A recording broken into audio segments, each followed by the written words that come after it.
My channel. আশা করছি ভালো আছো। তো আজ হচ্ছে শুক্রবার, এখন বাজে ঘড়িতে ওই 12টা মতন। তো আমার একদম সব কাজকর্ম, রান্না বান্না, স্নান সব কমপ্লিট হয়ে গেছে। শুধু বাকি আছে বড় মার পুজো দেওয়াটা। তো সেটাই করে নেব আগে। তো রান্না বান্না করেছি খুবই সাদামাটা সিম্পল। তো তোমাদের দেখাবো, অবশ্যই দেখাবো তোমাদের কী কী রান্না বান্না করেছি। তো তার আগে দুটো কথা বলে নিই তোমাদের সাথে। যে কথাটা হলো যে তোমরা যে আমার ভিডিওতে, শর্টস ভিডিওগুলোতে এত এত ভালোবাসা দিচ্ছ, তার জন্য আমি খুব খুশি। আর এই খুশিটা তোমাদেরকে আমি মুখে বলে প্রকাশ করতে পারবো না যে আমি কতটা খুশি। আমি খুব খুশি হয়েছি যে তোমরা আমার ভিডিও দেখছো, ভালোবাসা দিচ্ছ। আর যারা এখনও পর্যন্ত আমার চ্যানেলটি সাবস্ক্রাইব করোনি, তারা গিয়ে চটপট করে সাবস্ক্রাইব করে দাও। আমি যাতে আরও এগিয়ে যেতে পারি, তার জন্য তোমরা আমার পাশে থাকো। আর আজকে আর একটা কারণের জন্য আমি খুব খুশি। তো কী কারণের জন্য খুশি সেটা অবশ্যই তোমরা এই ভিডিওতে জানতে পারবে। তো চলো দেখিয়ে দিই তাহলে কী কী রান্নাবান্না করলাম। তো চলো আগে এগুলো দেখিয়ে দিই মেনুটা। তো আজকে আমাদের একদম সিম্পল মেনু।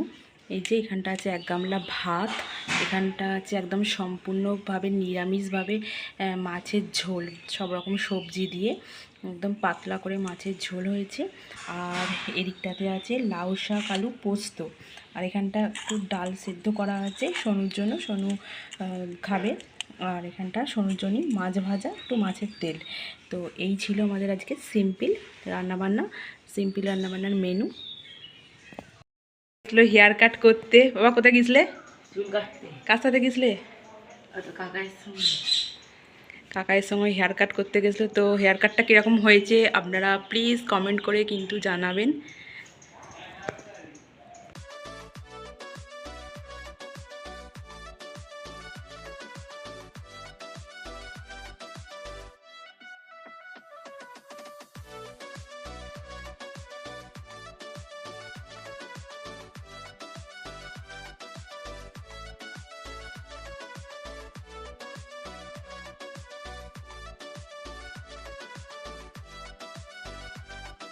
এখন একটু সন্ধ্যের সময়তে মায়েতে আমাতে গল্প করতে করতে একটু চা খেয়ে নিচ্ছি। তো নানা রকম গল্প হচ্ছে, চাও খাওয়া হচ্ছে।